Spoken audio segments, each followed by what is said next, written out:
Cash flow positif, voilà un terme économique un peu pompeux et pourtant essentiel. Alors la plupart du temps, quand on achète un appartement, prenons un appartement pour investissement, c'est déjà très cher, donc c'est déjà très dur de ficeler l'achat et le crédit, et en général on s'arrange au moins pour que les loyers couvrent le crédit. Super, allez-vous me dire? Eh bien, je dis non, fortement déconseillé. Là, vous êtes à ce qu'on appelle en termes pompeux économiques au break-even point, c'est-à-dire que vous ne gagnez pas, vous ne perdez pas.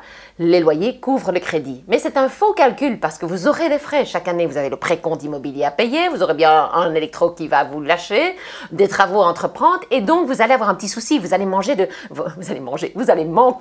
de cash flow, de liquidité. Cash flow en français, c'est liquidité. Alors, c'est pas très important quand on a un appartement, mais j'espère qu'en suivant mes conseils, vous allez vous faire un patrimoine d'enfer.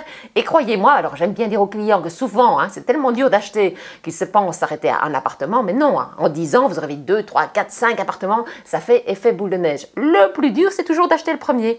Donc, pour un appartement, c'est pas très problématique, mais quand vous devenez propriétaire de 5 appartements, voire plus, vous êtes en déficit, puisque vous avez, pas de liquidité en cas de problème, en cas de précompte, de travaux, d'électro qui lâche, et Dieu sait, de plomberie, de robinet à changer, et donc ça n'est pas l'idéal. Que faut-il faire? Allez-vous me demander. Il faut avoir un cash flow positif, donc des liquidités positives, c'est-à-dire qu'il faut que le loyer soit supérieur à votre crédit. Et donc, chaque mois, vous avez de l'argent qui rentre une fois que vous avez payé votre crédit. C'est merveilleux. Je prends un cas concret.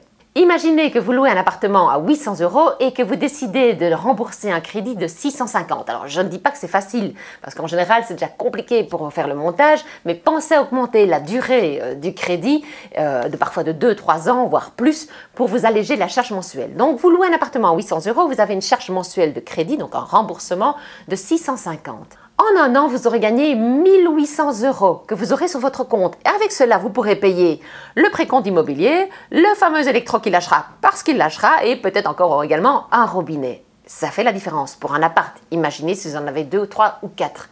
Vous pourriez faire également le même calcul avec les chiffres suivants. 800 € de loyer, 700 € de remboursement de crédit. À la fin de l'année, vous avez gagné 1200 €. Vous pouvez au moins payer le précompte et un électro. Bref, vous comprenez la façon de faire. Il faut idéalement, c'est l'idéal, après pratique, oui, il faut idéalement 20% de différence. Donc, si vous avez un loyer de 800 €, essayez d'avoir un remboursement de crédit qui ne dépasse pas 80% du loyer.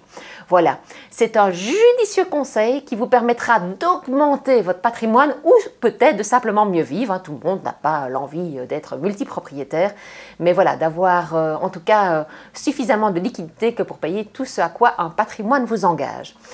J'espère que vous y penserez, que vous y réfléchirez. Les liquidités, le cash, c'est la clé. Vive l'immobilier, vive moi, abonnez-vous, actionnez la cloche et je vous dis à très bientôt.